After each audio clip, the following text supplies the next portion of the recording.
हार जय भारत। हेलो नमस्कार साथियों, आप सभी को अपने ही यूट्यूब चैनल में दिल खोल करके स्वागत है। जैसे में आपको लगातार पता चल रहा होगा कि आपके इस चैनल से लूसेंट का जीके जीएस के प्रश्न करवाए जाते हैं जो सभी परीक्षाओं के लिए उपयोगी है। खासकर बीपीएससी शिक्षक भर्ती, बिहार पुलिस, बिहार दरोगा, बिहार एसएससी रेलवे, बैंकिंग और डिफेंस एग्जाम।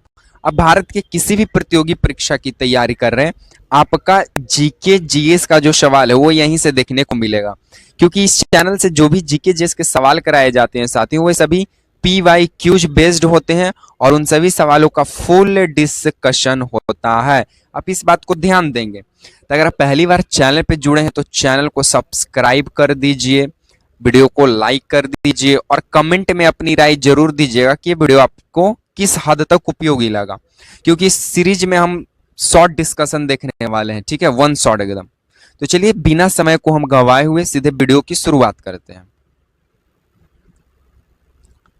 सबसे पहला सवाल आपको स्क्रीन पे नजर आ रहा है। सबसे पहला सवाल कहता है कि नालंदा विश्वविद्यालय को विध्वंस किस आक्रमण से हुआ था?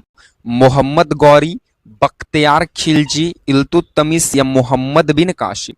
तो बताइए। तो आपको बता दें साथियों कि नालंदा विश्वविद्यालय का जो विध्वंस है वो करने वाला व्यक्ति बख्तियार खिलजी था। कौन था? बख्तियार खिलजी।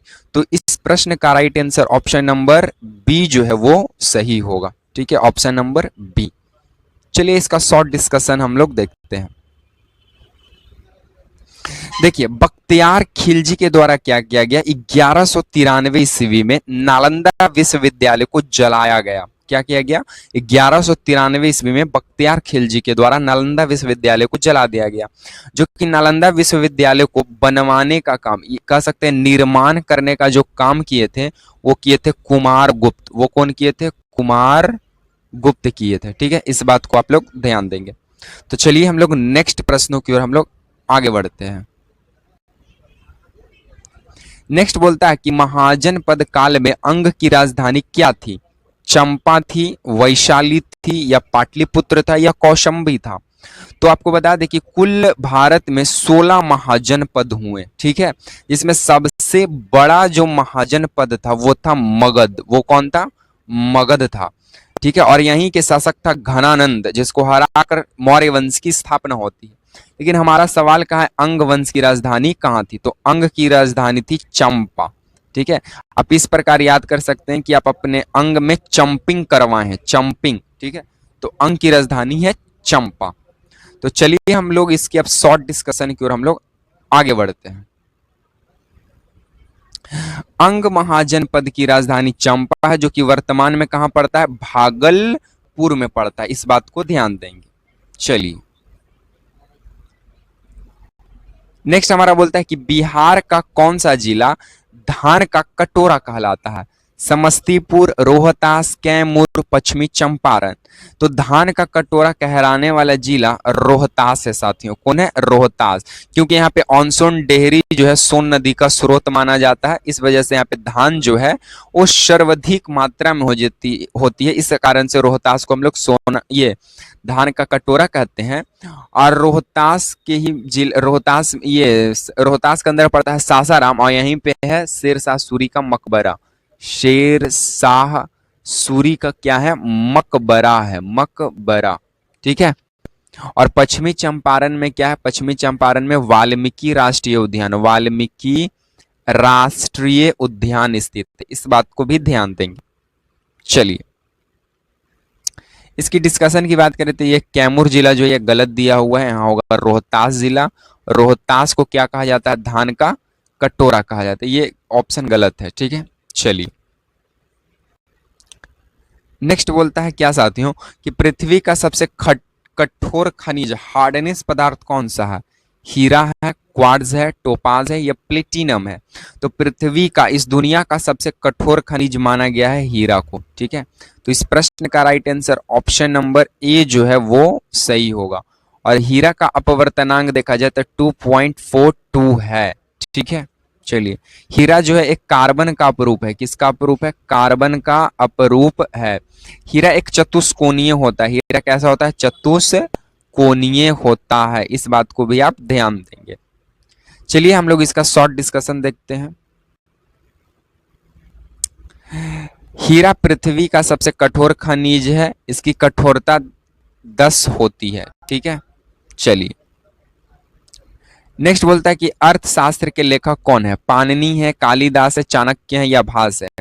तो देखिए अर्थशास्त्र में जो है इसमें शासन, शासन प्रशासन, शासन प्रशासन का व्यवस्था किया गया था, उल्लेख किया गया था। और इस पुस्तक के लेखक है चाणक्य, जिनको हम लोग कौटिल्य भी कहते हैं, कौटिल्य भी कहते हैं, या फिर विष्णुगुप्त, विष्णुगुप्त भी कहते हैं। इस बात को भी ध्यान देंगे। ठीक है, तो अर्थशास्त्र के लेखक, इस प्रश्न का right answer option number C चला जाएगा। चलिए डिस्कशन की बात करें साथियों, तो अर्थशास्त्र राजनीति, अर्थव्यवस्था और प्रशासन से संबंधित ग्रंथ है और इसके लेखक चाणक्य, कौटिल्य, विष्णुगुप्त हैं। ठीक है, ये सारे प्रश्न को ध्यान देंगे। चलिए नेक्स्ट बोलता है कि नीलगिरी की पर्वत कहाँ स्थित है? तमिलनाडु में, कर्नाटक में, केरल में, आंध्र प्रदेश में। तो साथियों आपको बता दें कि जो नीलगिरी की पर्वत है ये है तमिलनाडु में स्थित। कहाँ स्थित है? तमिलनाडु में। तो इस प्रश्न का right answer option number A जो है वो सही होगा। नीलगिरी की पर्वत कहाँ स्थित है? तमिलनाडु में। चलिए नेक्स्ट, अगर हम लोग इसकी डिस्कशन की बात करें तो नीलगिरी पर्वत ये जो श्रृंखला है यह दक्षिण भारत की तमिलनाडु में स्थित है और केरल की सीमा पर स्थित है। नीलगिरी की पर्वत जो है दक्षिणी सीमा और पूर्वी घाट को जोड़ने का काम करती है नीलगिरी की पहाड़ी। ठीक है, चलिए नेक्स्ट बोलता है कि ग्रीन हाउस गैस में सबसे अधिक योगदान किस गैस का है? नाइट्रोजन, कार्बन डाइऑक्साइड, मीथेन या ऑक्सीजन? बताइए ग्रीन हाउस गैस में सबसे अधिक योगदान किस गैस का? तो इस गैस का आप लोग आंसर जो है कमेंट बॉक्स में देने का प्रयास करेंगे। इस प्रश्न का उत्तर हम नहीं बताने वाले हैं। नेक्स्ट बोलता है कि बिहार में सबसे अधिक जनसंख्या वाला जिला कौन सा है? पटना है, पूर्वी चंपारण है, मुजफ्फरपुर है या गया है? तो बिहार का सबसे अधिक जनसंख्या वाला जिला जो है साथियों वो है पटना। तो इस प्रश्न का राइट आंसर ऑप्शन नंबर जो है ए जो है वो सही होगा। ठीक है, चलिए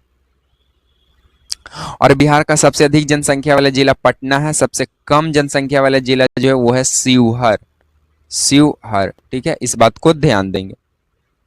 चलिए नेक्स्ट बोलता है कि विश्व भारती विश्वविद्यालय की स्थापना किसने किया? बताइए विश्व भारती विश्वविद्यालय की स्थापना किसने किया? मदन मोहन मालवीय, रविन्द्रनाथ टैगोर, महात्मा गांधी, राजेंद्र प्रसाद?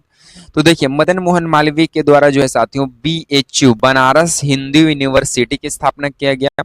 रविंद्रनाथ टैगोर के ही द्वारा विश्व भारती विश्वविद्यालय की स्थापना किया गया था। तो इस प्रश्न का right answer option number B होगा सही जवाब। ठीक है, चलिए अगर हम लोग डिस्कशन की बात करें साथियों तो 1921 में शांति निकेतन पश्चिम बंगाल में रविन्द्रनाथ टैगोर ने इस विश्वविद्यालय की क्या की थी? स्थापना की थी। और रविन्द्रनाथ टैगोर को शांति के क्षेत्र में 1913 में लिटरेचर के क्षेत्र में साहित्य के क्षेत्र में नोबेल पुरस्कार से सम्मानित किया गया। किस पुरस्कार से? नोबेल पुरस्कार से सम्मानित किया गया 1913 में रविन्द्रनाथ टैगोर को साहित्य के क्षेत्र में। और भारत के प्रथम व्यक्ति जो साहित्य के क्षेत्र में नोबेल पुरस्कार विजेता हुए वे थे रविन्द्रनाथ टैगोर। नेक्स्ट बोलता है कि जयप्रकाश नारायण को किस आंदोलन के लिए जाना जाता है? असहयोग, भारत छोड़ो, संपूर्ण क्रांति, स्वदेशी आंदोलन? तो जयप्रकाश नारायण को हम लोग संपूर्ण क्रांति के जनक के रूप में जानते हैं और संपूर्ण क्रांति का पहले नाम था छात्र आंदोलन। क्या नाम था? छात्र आंदोलन। और ये शुरू हुआ था 1974 में। ठीक है, और उस वक्त की PM थी इंदिरा गांधी, इंदिरा गांधी। जयप्रकाश नारायण का वाइफ का नाम है प्रभावती देवी। जयप्रकाश नारायण को 1962 में भारत रत्न से सम्मानित किया गया, 1965 में रमन मैग्सेसे पुरस्कार से सम्मानित किया गया। ठीक है, चलिए तो इस प्रकार हम देखें तो 1974 में बिहार में शुरू संपूर्ण क्रांति आंदोलन JP आंदोलन के भी नाम से प्रसिद्ध हुआ। और JP आंदोलन, JP को यानी जयप्रकाश नारायण को हम लोग लोक नायक भी कहते हैं, लोक नायक भी कहते हैं। ठीक है, चलिए तो साथियों आज को हम इस वीडियो को यहीं पे विराम देंगे। बाकी वीडियो पसंद आया हो तो वीडियो को लाइक कीजिए, चैनल को सब्सक्राइब करना मत भूलिए। वीडियो पसंद आया तो वीडियो को लाइक कीजिए, शेयर कीजिए एंड कमेंट में अपनी राय जरूर देंगे कि आपको वीडियो कैसा लगा। इसी तरह के सीरीज के साथ आपसे मिलेंगे नेक्स्ट वीडियो में। तब तक के लिए आप तमाम साथियों को जय हिंद, वंदे मातरम।